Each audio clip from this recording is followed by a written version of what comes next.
ویل دا دریم به څوک وي؟ هغه هم پر دې اتفاق وسو چې د بني سعد پر کاهن به فیصله کوو چې دا کاهن په یثرب کې اوسېدی. نو و یثرب ته رهي سو چې اوس مدینه منوره ورته ویل کیږي. هلته چې ورسېدل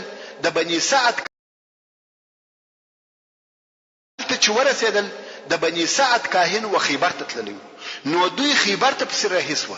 ورونو تاسو وګورئ کوم وخت چې الهي دین نوي، جهالت او بې علمي وي، سحر او جادوګری، کودي او کاهنی څونه پر خلقو او د دوی پر عقیده مسلط و او څونه ځانونه په سستري کول. د مکه مکرمه څخه تر مدینه منورې پورې، بیا د مدینه منورې څخه و خیبر ته هغه هم پیاده یا پر اوشانو په کوټګر او کاهن پسې. خیر دوی نو اوس د کاهن د حکم او فیصله د پاره خیبر ته رهیدي. خو په لار کې چې ټوله ریګ او غرونه دي د عبدالمطلب او د ملګرو او بخلاص سوه او د هغه نور قریش سره هم لږ او په پاته دي. څو عبدالمطلب او د ملګری د تند د لاسه مرګ ته قریب او نږدې سو. نو یې د هغه نور قریش څخه ابو غشته، خو هغه ویل زموږ سره دونه او په پاته دي چې فقط موږ ژوند پاتې سو او ابه ور نکړي. نو عبدالمطلب او د ملګرو ځانونه پر مرګ وسپارل. ویل وچ دشتي او به هم نه لرو او د مقصد ځای هم ډیر لري دي، بل مرګ بل شي نه دی پاتې. نو ویل باید څه وکړو؟ ویل باید د خپل ځانو د پاره قبرونه جوړ کړو. مروخو حتمن په دې کې خوشک نسته، مګر دا چې ټول پر دشت پراته یو او حیوانات مخوري تر دې دا شدي چې شخ کړسو. قبرونه به جوړ کو، هر یو چې د مخ مړ کېدی دا نور به هغه شخوي، خو فقط هغه یو اخیری نفر به شخېدو پاتې سي، دا نور خو به شخص. ویل څه فکر دی؟ نو یې د قبرو په کندلو شروع وکړه او د قریشو هغه بل ډله ورته ګوري. دوی قبرونه وکندل او د مرګ په انتظار کښېنستل. خو بیا د عبدالمطلب زړه طاقت ونه کړ. ویل دا نه ده صحیح چې موږ ناست یو او د مرګ انتظار باسو، دا عجز او تسلیمیت دي. تر هغه چې ژوندۍ یو باید په اوبو پسې وګرځو. نو بیا د اوبو د پیدا کېدلو د پاره ولاړ شو. کګوري چې د عبدالمطلب اوش ځکه په پښه ووهل او د مځکې څخه یو څه اوبه راووته. دوی یو ور په تلوار پر راټول شو، اوبه یې وچښلې. کوم وخت چې د دوی ضرورت پراسو نو یو هغه نور قریش ته ورغ کړ، ویل راسي اوبه وچشي. هغه هم راغله، اوبه یې وچښلې او لوښي یې ډک کړ. نو یو عبدالمطلب ته ویل وتاته چې الله جل جلاله په دې وچ دشت کې اوبه درکړي نو زمزم هم ستادي او الله جل جلاله تاته درکړي دي. دوی پوسوه چې دا د الله جل جلاله د طرفه اشاره ده چې زمزم د عبدالمطلب دی.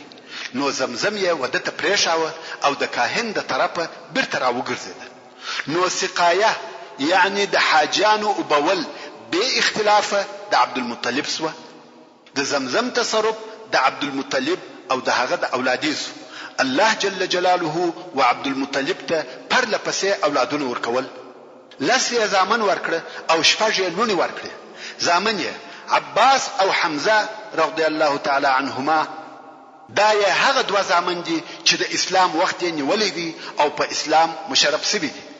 او بل ابو طالب چې اصلي نوم یې عبد مناف دی او ابو لهب چې اصلي نوم یې عبد العزى دی. دغه دوه د اسلام عصر نیولې دي او مسلمانان سوي نه دي. او هغه زامن چې د اسلام عصر یې نه دی نیولې او د رسول الله صلی الله علیه و آله وسلم تر بعثت د مخه وفات شوی دي. هغه عبد الله چې زموږ د پیغمبر رسول الله صلی الله علیه و آله وسلم پلار دی، او حجل، ضرار، مقدم، زبیر او حارث دي. دا د عبدالمطلب هغه شپږ زامن دي چې تر اسلام او بعثت د مخه وفات شوی دي. او د عبدالمطلب لونی صفیه، ام حکم، عاطفه، امیمه، اروه، بره. د رسول الله صلی الله علیه و آله وسلم شپږ امګانی او نه اکاګان او لسم د صلی الله علیه و آله وسلم پلار. دا د عبدالمطلب اولادونه و. مگر کوم وخت چې عبدالمطلب د زمزم ساکن دی او څوک یې نه درلوده چې د دفاع وکړي، نو یې د ضعف احساس وکړي چې د قوم په مقابل کې ضعیف یم. نو یې په هغه وخت کې دا نظر کښېښاوه ویل کماته الله جل جلاله لس زامن راکړه یو به د الله جل جلاله د رضا دپاره حلالوم کوم وخت چې الله عز وجل ودته لسم زوی ورکړي او هغه هم ځوان سو نو عبدالمطلب چې برهي و لس ځوانان زامن به تر شا په پسې و اوس نو عبدالمطلب اراده وکړه چې هغه خپل نظر ادا کړي نو د کعبې شریفې و کاهن ته ورغلی او د کاهن سره به اقداح پراته وه چې ازلام هم ورته وایي ورونو اقداح یا ازلام څه شي دي او کاهن چاته ویل کیږي اول کاهن هغه چاته ویل کیږي چې د مستقبل یا راتلونکي وخت حالات او اخبار به بیانول او دا دعوه به کول چې زه په اسرارو او پټو حالاتو خبر یم او پوهیږم او منجم و هغه چاته ویل کیږي چې ستورو ته ګوري د هغو پر تګ او د هغو پر مواقعو حساب کوي چې په حقیقت کې دا کار پر ستورو ایمان دی او ازلام یا اقداح و هغو غشو ته ویل کیږي چې پر هغو بونه کې نوی تړل سوي او د مشرکینو سره ازلام پر څو قسمه و یو هغه قسم و چې پر ځینو به هو لیکل سوي و او پر ځینو به یا لیکل سوي و او دا غش به سره ګډ و نو که به عربو د یو کار اراده وکړه مثلا د سفر یا واده یا د یو شي درانیولو نو کاهن ته به ورغله او هغه به د دغه غش څخه یو راويستي کبه د هو غشي راووتی هغه کار یې کاوه او کبه د یا غشي راووتی هغه کار به دغه کال معطل کی په دې ازلامو کې نور قسمونه هم و مقصد دا چې د مشرکانو د ژوند ټول کارونه او معاملات پر فعال کاهن او منجم ولاړو دا د مشرکانو دین او عقیده و بدبختانه نن ورځ موږ په وطن کې هم ډېر انسانان د کوډګرانو او ساحرانو سره تعلق تګ او راتګ لري چې دا کارونه د کفر او شرک کارونه دي د دین مبین اسلام څخه وتلي او مخالف دي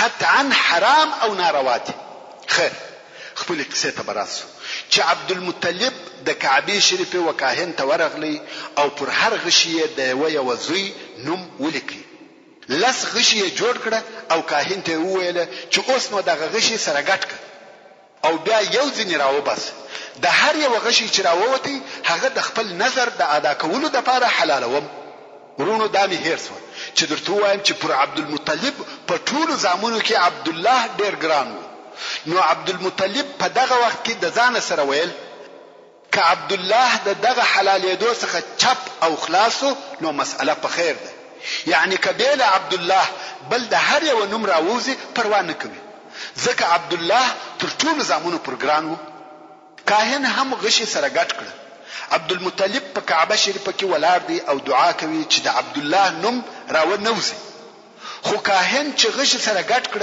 او یو یې ځین راپورته کوي هغه د عبد الله غشي و څنګه چې عبدالمطلب پر خپل وعده ولاړ و نو یا عبد الله تر لاس ونیوي او د اساف و طرف ته رهیسو غواړي چې عبد الله حلال کړي قریش دا حال ویني چې عبدالمطلب زوی تر لاس نیولې دي او چاړه په لاس کې ده غواړي چې خپل زوی حلال کړي نو قریش پوښتنه ځنی وکړه ویل یا عبدالمطلب څه کوي دا ویل نظر به شي وو اوس ادا کوم قریش زوی ځین راکش کی ویل زوی ولی حلال به دوی دې خواته کشوي او عبدالمطلب د ځان خواته کشوي په دغه کشمکش کې د عبد الله سر په هغه چاړه زخمی سو چې د پلار په لاس کې و نو ځکه عبد الله ته عبد الله اشج ویل کېده ځکه چې پر سر یې زخم وو او اشج په عربي کې هغه چاته ویل کېږي چې سر یې زخمی وي اوس قریش ورته ټینګ دي چې قسم دې کې حلال کې